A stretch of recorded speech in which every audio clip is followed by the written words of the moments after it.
Segunda carta de Paulo aos Coríntios, no capítulo 5.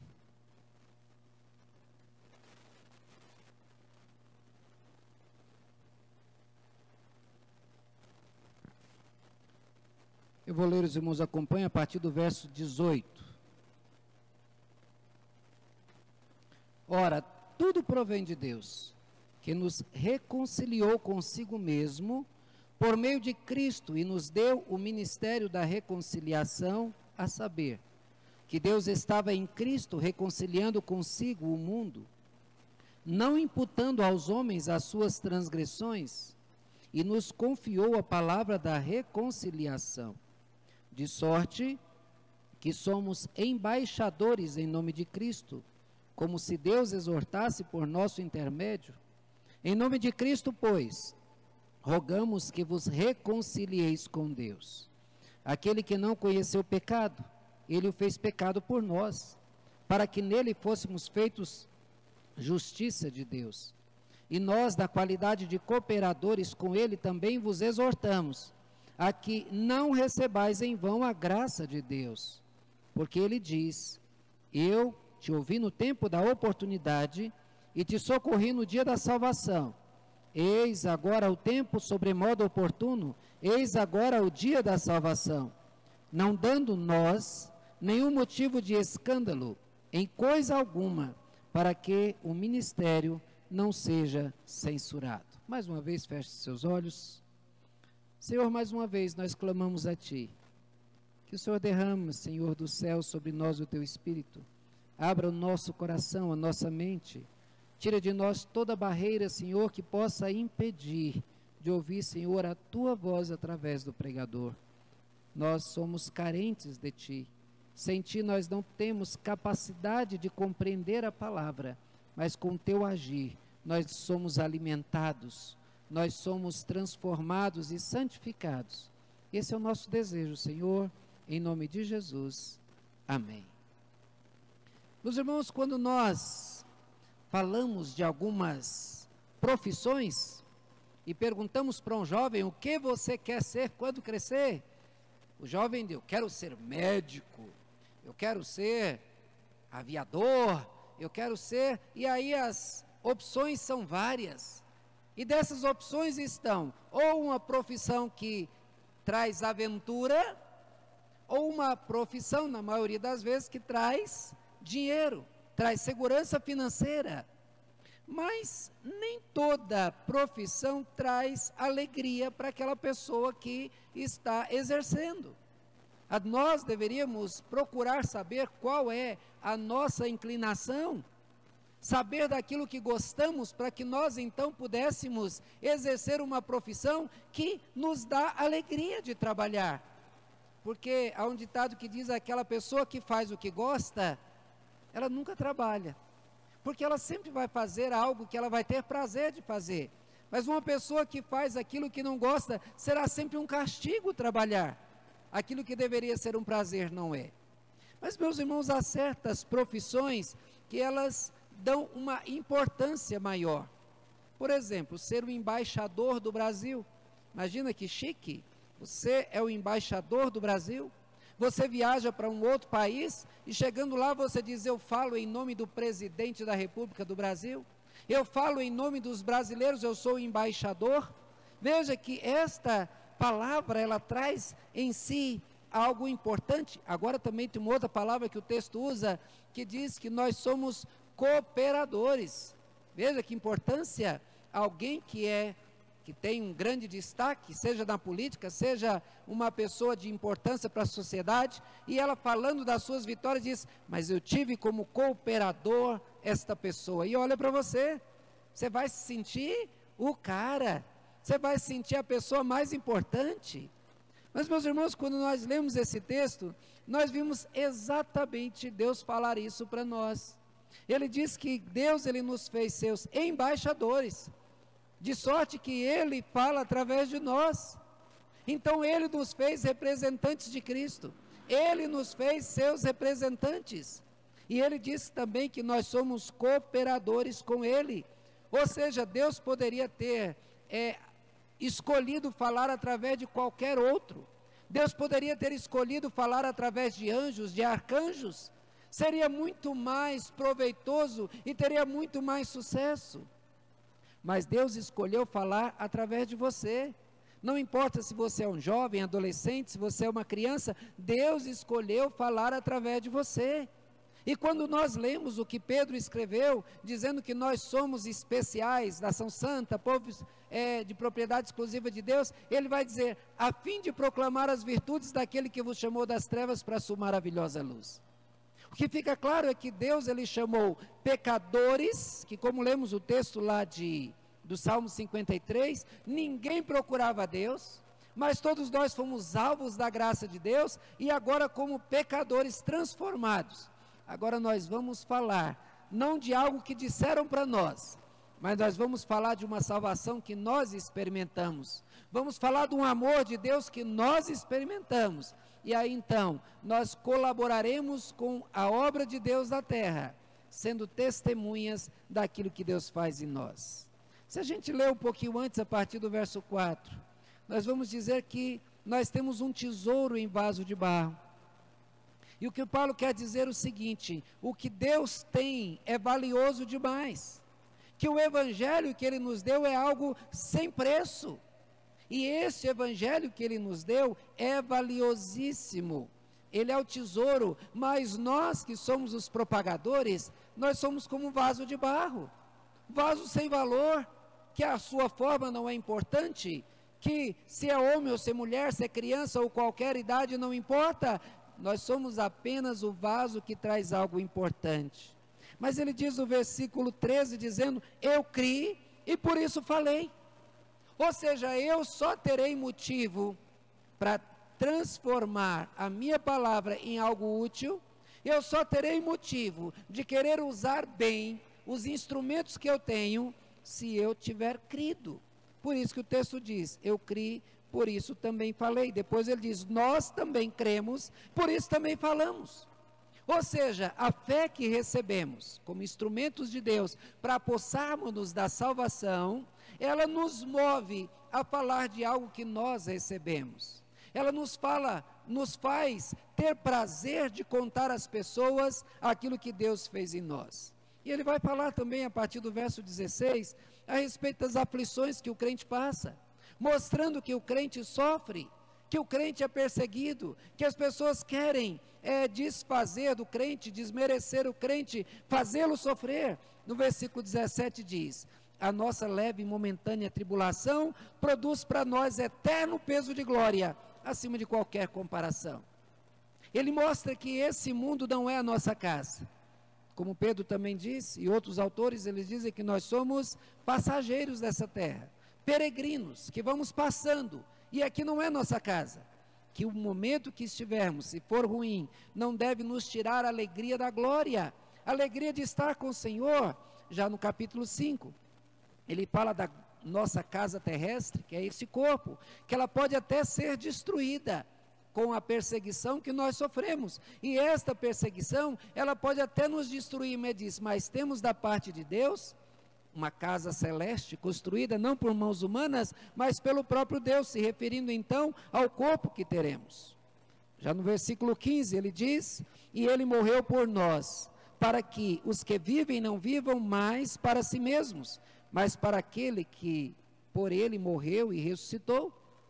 Você como um crente não deve mais viver para a tua própria felicidade, você não deve viver para que você se sinta satisfeito, porque a alegria do homem, ela é inimizade, o prazer do homem sem Deus é inimizade contra Deus. Então se você está sem Deus e quer viver o prazer desta vida, você vai constituir inimigo de Deus, a Bíblia é clara ao falar a respeito.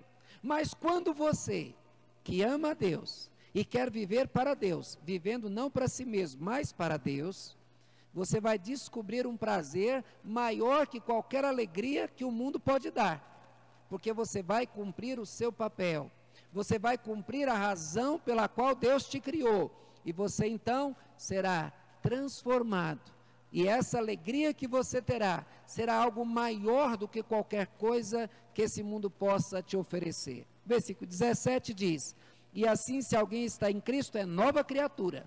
As coisas antigas já passaram, e eis que se fizeram novas. Agora você tem um novo olhar. Você agora olha para os céus, como Paulo também fala em Colossenses: olhai para os céus, para as coisas de cima, pensai nas coisas do alto, onde Cristo vive. Essa deve ser a nossa atenção. Paulo então, ele dá um tempo, dá uma respirada, e aí ele então diz: tudo provém de Deus. Tudo que você tem provém de Deus. A importância que você tem como pessoa provém de Deus. E aí ele diz: Deus que nos reconciliou consigo mesmo por meio de Cristo. Deus, ele veio a nós. Ele nos pegou perdidos, nos pegou afastados dele, nos pegou distante dele, e ele nos aproximou. Ele tirou de nós a inimizade que provocava reações de rebeldia. Ele tirou desse estado de rebeldia e ele nos reconciliou. Ele fez a paz entre nós e ele, porque ele tirou de sobre nós aquele peso que nós não suportávamos. Porque ao olhar para nós e perceber toda a maldade que há no nosso coração, naturalmente nós fugimos de Deus. Porque como Deus quer a perfeição, se você não consegue ser perfeito, você vai dizer: como eu não estou no padrão de Deus, eu vou me afastar dele. Deus então dá o seu Filho, ele morre por nós, a justiça de Deus, a justiça de Cristo é imputada a nós, e ele então quebra essa inimizade, e ele nos reconcilia. E aí ele deu mais, e diz: e ele nos deu o ministério da reconciliação. Ele agora diz que nós temos o dever de irmos às pessoas para falarmos então do dever das pessoas buscarem o Senhor, e disso então é o nosso tema, o nosso papel como ministros de Deus, ministros da reconciliação, no qual nós devemos então procurar viver para agradar aquele que nos colocou, que nos induziu, que dirigiu a nossa vida, para fazermos então o nosso papel como ministros de Deus.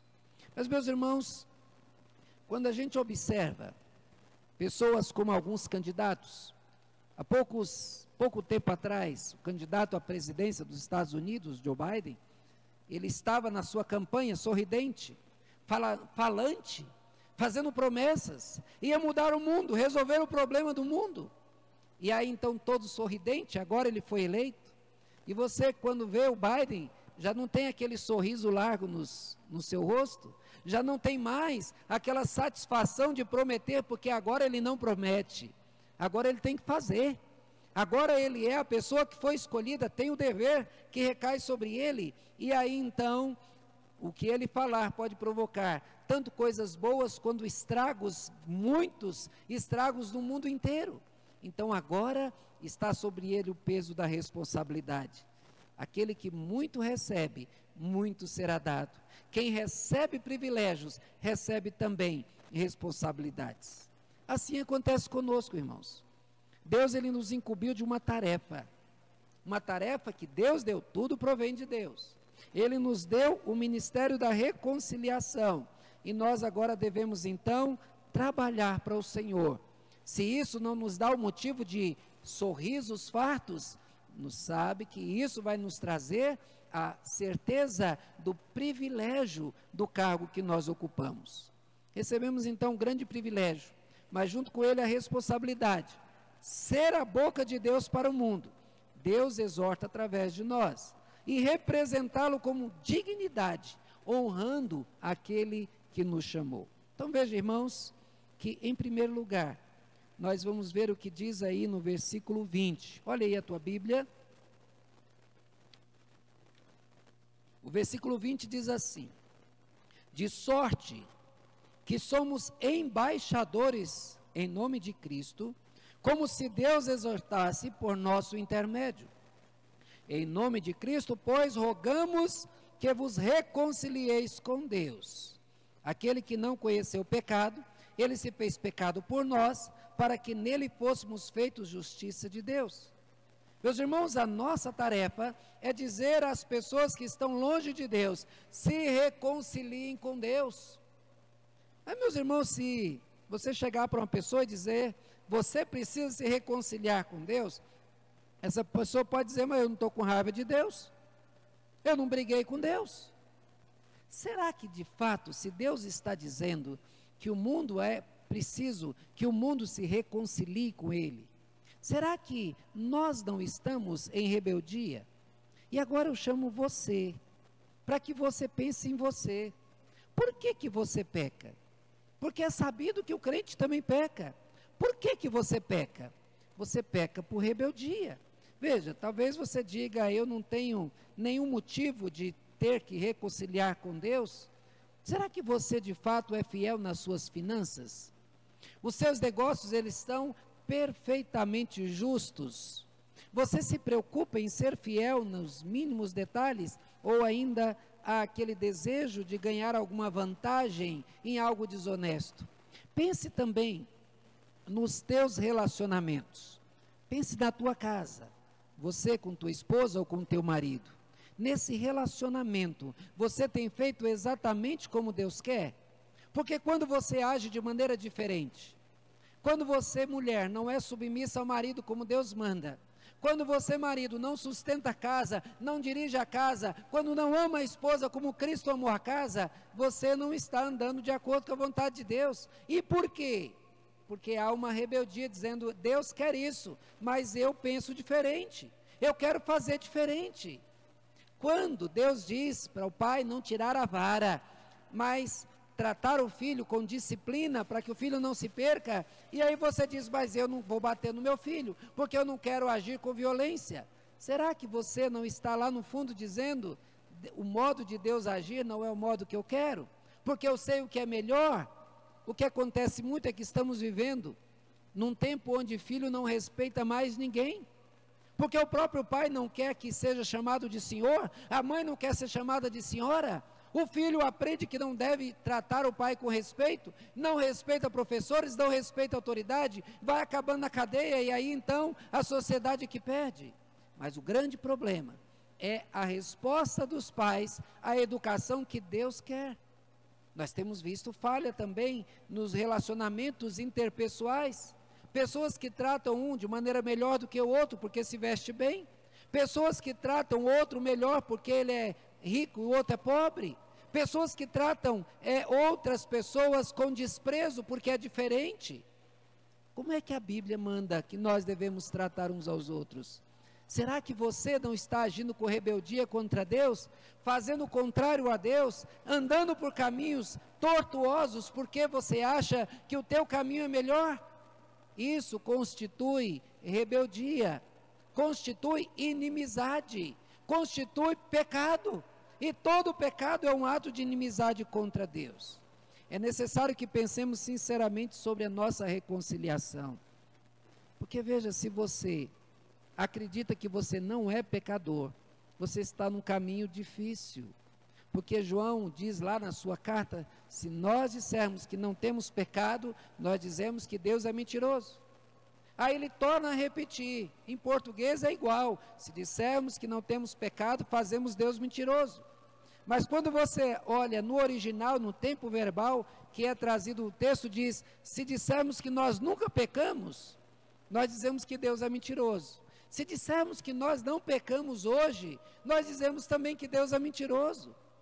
Veja, meus irmãos, o homem é pecador, e pelo fato de ser pecador, foi necessário Cristo dar a vida por nós, porque se você não fosse pecador, Jesus não precisava ter morrido na cruz, o projeto de Deus seria um projeto inútil, o plano de salvação seria algo desprezível, mas não, nós temos em nós uma rebeldia natural, e se nós que somos crentes, nós lutamos contra Deus e constantemente devemos ser chamados a atenção para voltar à comunhão, muito maior é o nosso dever de como ministros de Deus, de falar para as pessoas que ainda não estão servindo a Deus, tire essa rebeldia do coração, reconcilia com Deus. Olha, veja que o texto ao falar da reconciliação, primeiro ele falou o que Cristo fez, que Deus nos reconciliou através de Cristo, tirando de nós o peso do pecado que estava sobre nós e colocando em Cristo e nos dando então a justiça dele. Então, meus irmãos, como embaixadores de Cristo. Porque o texto diz mais, ele diz como se Deus exortasse por nosso intermédio. Veja que aqui nos coloca uma grande responsabilidade. Deus, ele colocou você como luz. Jesus disse, vós sois a luz do mundo. Ele disse que ele era a luz, e nós somos seguidores dele, e nós somos a luz do mundo. Porque a palavra dele está em nós, o Espírito dele está em nós. E se você se cala, se você apaga a sua luz no mundo de escuridão, o mundo vai estar na escuridão total. Então a igreja é a boca de Deus para o mundo corrompido. Deus, ele fala através de nós. Deus, como o texto diz, ele exorta o mundo através de nós para que as pessoas que ainda estão perdidas, que elas se reconciliem. Veja que grande privilégio que você tem. Você é um embaixador de Deus, para que através da tua boca você seja o representante de Deus para trazer pessoas de volta ao Senhor. Não despreze esse privilégio. Mas veja, meus irmãos, que o versículo 1 do capítulo 6 diz: e nós, na qualidade de cooperadores com ele, também vos exortamos a que não recebais em vão a graça de Deus. Meus irmãos, o nosso dever como ministros de Deus, e agora tratando como cooperadores deles, nós temos o dever de contar às pessoas, de clamar às pessoas que não desvalorizem a graça de Deus, que não recebam a graça de Deus em vão. Olha, quando a gente fala que a salvação é de graça, não é porque ela é de graça, ela é de graça para nós que a recebemos, mas alguém pagou, e pagou caro. A Margaret Thatcher, quem conheceu alguns anos, muitos anos atrás, ela foi a primeira ministra da Inglaterra, foi considerada a mão de ferro, a mulher mais poderosa do mundo na época, e ela dizia o seguinte: nada é de graça, tudo que alguma pessoa recebe, alguém paga. Então, se o governo dá alguma coisa para alguém, alguém vai ter que pagar. Os outros que pagam os seus impostos vão pagar, mas nada é de graça. Meus irmãos, a nossa aceitação por Deus, ela não foi de graça. Olha para a cruz. Olha o que Jesus passou até chegar à cruz. Olha o que ele passou na cruz. Você acha que aquilo foi de graça? Você não suportaria a metade do que Jesus suportou. Você não suportaria a metade daquele sofrimento. No entanto, ele foi até o final. E dizer que aquilo que Cristo passou foi de graça, é porque você também está desprezando a graça do Senhor. Uma coisa que é muito comum, pessoas se perguntarem: eu posso fazer isso, eu posso fazer aquilo, eu posso praticar pecados, não tem problema. Meus irmãos, como eu disse aqui na mensagem domingo passado, talvez lá no fundo seja o homem interior, o homem carnal, dizendo: eu posso experimentar sim do mundo, esse mundo que Deus, ele quer que eu mate, eu quero dar prazer a essa carne, que eu devo matá-la, mas lá no fundo eu quero dar prazer a ela. No entanto, meus irmãos, isso é desprezar a graça de Deus. O homem não precisa apenas viver, ele tem que viver grato a Deus por tudo que ele recebeu. Veja, meus irmãos, que aquilo que Deus fez para nós foi algo grandioso, custou algo precioso para Deus. Um tempo atrás, eu soube de um homem, chegou numa loja, e ele tremia muito, se dizia faminto, e demonstrava que estava sem forças nem ao menos para andar. O dono da loja o levou, então, ele pedia dinheiro para comer. O dono da loja o levou até o restaurante, falou para o dono preparar um prato bem cheio para ele, para matar a fome, e quando o comerciante voltou para a loja, demorou algum tempo depois, o dono do restaurante chegou assim: olha, eu fiz o prato, eu botei lá na mesa, aquele homem só olhou e foi embora. O que ele fez foi desprezar a graça, porque aquela comida toda que estava no prato, ninguém iria comer mais. Se ele tocou ou não, aquele prato não ia ser aproveitado, o resultado é lixo. E o que Paulo coloca aqui, é dizendo: não jogue a graça de Deus no lixo. Porque saber da graça que nos foi dada, que é o motivo da misericórdia de Deus ser aplicada sobre nós, e tratar como se nós tivéssemos o direito de cometer pecados, é jogar a graça de Deus no lixo. Como cooperadores de Deus, devemos exortar as pessoas a que não recebais a graça de Deus em vão. Assim muita gente trata a salvação. Tem muita gente que até convive na igreja. Tem muita gente que conhece pastor, conhece os presbíteros, lida com a igreja, mas não consegue viver a graça de Deus. Quando a gente vê lá em Miqueias, quando Deus diz que Ele nos pastorearia com 2 varas, eu gosto de citar isso, tem tudo a ver conosco. Primeiro, Ele nos pastorearia com a vara da união. Como assim a vara da união? Deus me coloca para conviver com a Fátima. A Fátima é diferente de mim, mas eu tenho que conviver, ser unido com ela, porque Cristo morreu por ela. Mas a Fátima é diferente da irmã Maria. Mas a irmã Maria, sendo diferente dela, deve conviver pensando o seguinte: eu não presto, eu não sou ninguém, eu não tenho valor nenhum, mas Cristo me deu o seu valor. E Ele também deu valor para a Fátima, e a Fátima olha do mesmo jeito para a irmã Maria, e Deus então Ele nos faz exercitar os frutos do Espírito da minha vida. Paciência, alegria e todos aqueles outros frutos, o domínio próprio no convívio com o irmão. Então nós nunca deveríamos desprezar o irmão, porque Deus Ele pode usar um irmão que pensa totalmente diferente, que age totalmente diferente, para o meu crescimento, para a minha santificação, tirando de mim a minha arrogância natural e colocando no lugar uma pessoa mais pacífica, mais tratada. Mas o texto diz também que Deus me pastorearia com a vara da união, com a vara da graça. Mas como a vara da graça? Se a graça é uma coisa boa, porque você, para viver o Evangelho, você tem que viver de um modo que você entenda que você não vai poder entregar nada para Deus como pagamento. Porque, meus irmãos, quando você dá alguma coisa para alguém, vamos imaginar, eu pego esse celular e te dou de presente. Você recebe e diz: muito obrigado, pastor, eu estava precisando do celular. Aí você vai para casa e diz: mas esse celular é caro, eu vou dar alguma coisa para o pastor, porque ele me deu isso. E você então quer, porque quer pagar alguma coisa. Você está desprezando a graça. Quando você quer pagar por tua salvação, quando você quer de alguma maneira negociar alguma coisa que te foi dado de graça, você está tratando a graça como vã. Você está jogando no lixo, você está desprezando algo que te foi dado com todo o amor. Como cooperador de Cristo, nós devemos tratar a graça de Deus com o valor que ela tem. Nós devemos então dizer às pessoas: eu fui alvo da graça. Aí está o modo que as pessoas não costumam evangelizar.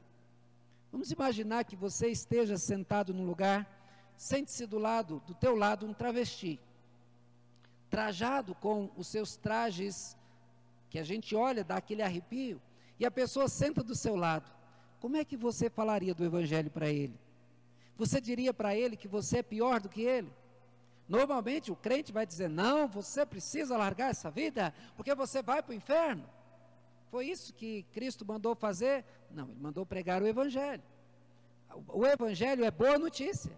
E a boa notícia é você dizer para o pecador, seja ele um travesti, seja uma prostituta, seja um mentiroso, seja um adúltero, seja ele um pecador de qualquer outra área.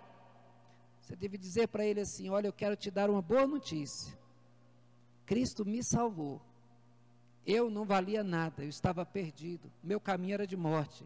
Mas Ele mostrou o seu amor por mim, e hoje eu sou uma nova pessoa. Eu quero te falar do amor de Deus, eu posso te falar como eu experimentei esse amor, e Ele te oferece isso para você.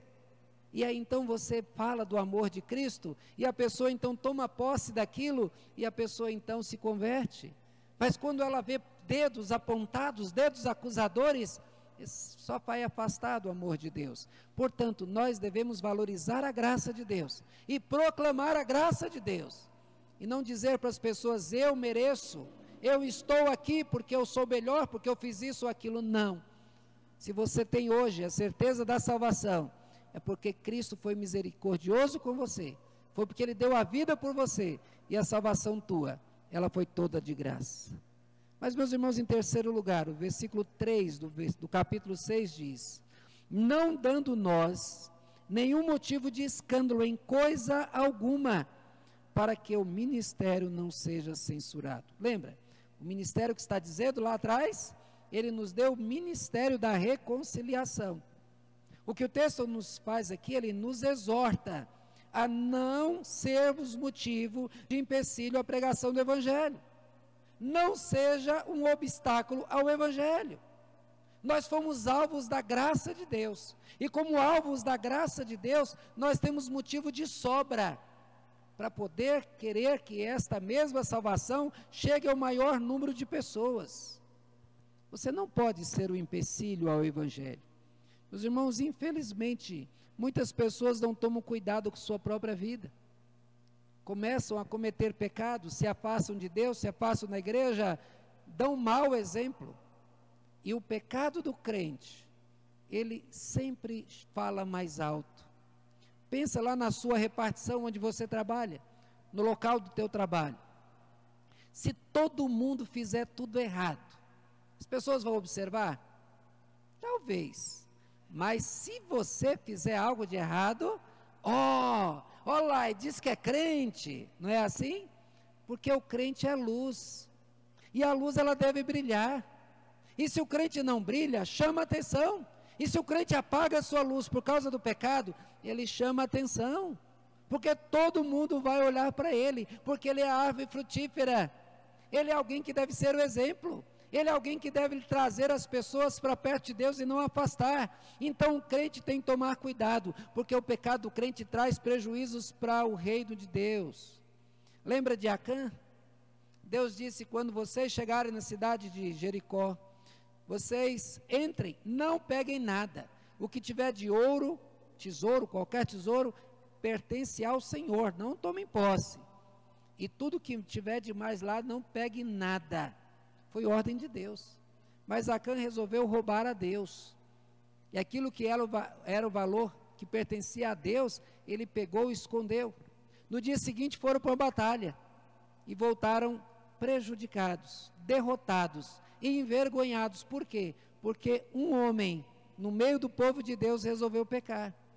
Ou seja, o prejuízo que um homem causou para o povo de Deus foi tão grande, como Josué mesmo diz: quando todos os povos souberem que nós fomos derrotados, eles vão se levantar contra nós, eles vão dizer que o nosso Deus os abandonou. E Deus vai e diz para Josué: eu abandonei. Por quê? Porque há pecado no meio de vocês. Tira o pecado, purifiquem-se, que eu vou fazer então uma grande obra no meio de vocês. Mas com o pecado do povo de Deus, não. Do mesmo jeito que Acã, ele foi apedrejado, depois Deus deu vitória, nós devemos tomar o cuidado de não sermos a causa de escândalo. Paulo vai dizer que se alguém ainda não tem o conhecimento de Deus, é para vergonha nossa. Se alguém por aí está brigando, é por vergonha nossa. Se alguém está afastado de Deus, é para vergonha nossa. Vejam, meus irmãos, que nós temos o dever de andar de maneira correta. Jesus disse que a pessoa que vai provocar o escândalo, se ela desviar qualquer um dos menores, seria melhor amarrar uma corda ao pescoço de uma pedra de moinho e se lançar no mar. Seria melhor se matar do que trazer escândalo para a casa do Senhor.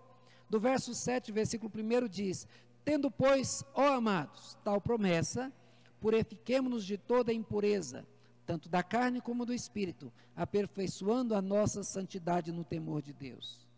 Deus nos deu um enorme privilégio, sermos ministros de Deus. E Ele então nos fez seus embaixadores e cooperadores da sua obra. Isso implica em que por onde nós formos, nós seremos os representantes de Deus. Se alguém lá fora dizer assim: eu quero ver Deus, sabe o que você deve dizer? Então olhe para mim, olhe para a igreja. A igreja não é o corpo de Cristo? Porque se alguém dizer assim: eu estou tentando ver você, então olha para mim, não é assim que você diria? Olha, eu estou aqui, olha para mim. Pois é, se alguém chegar para Cristo e dizer: eu quero te ver, Senhor, ele vai dizer: olha para o meu corpo, você vai me ver.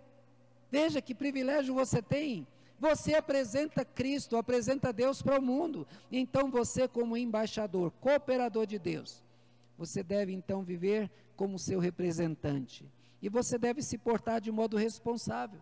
Não seja você a causa de escândalo. Não seja você aquele que vai denegrir a imagem de Cristo. Escândalos virão, Jesus disse. Eles são inevitáveis, mas ai daquele pelos quais esse escândalo virá. Então, tome cuidado. O que nós aprendemos é que nós devemos pregar para as pessoas, se reconciliem com Deus. Se você, em alguma área da tua vida, você está percebendo que você está agindo em rebeldia, se reconcilie com o Senhor. Leve em consideração o amor de Deus, porque Deus ele foi capaz de investir em você até o último momento. Ele investiu tudo que era de mais precioso. E às vezes você deixa de servir a Deus por um momento de prazer, pratica o pecado por um lucro qualquer, e você faz pior do que Judas. Mas você também deve ser aquele que, como cooperador do Senhor, exorta as pessoas a valorizar a graça, porque a graça do Senhor é melhor do que a vida, e nós devemos andar nessa graça, não sendo nós o motivo de escândalo nenhum, porque ai daquele que provocar escândalos. Que Deus tenha misericórdia de nós, e que nós saibamos o valor que temos, para servir a Deus de todo o nosso coração. Amém?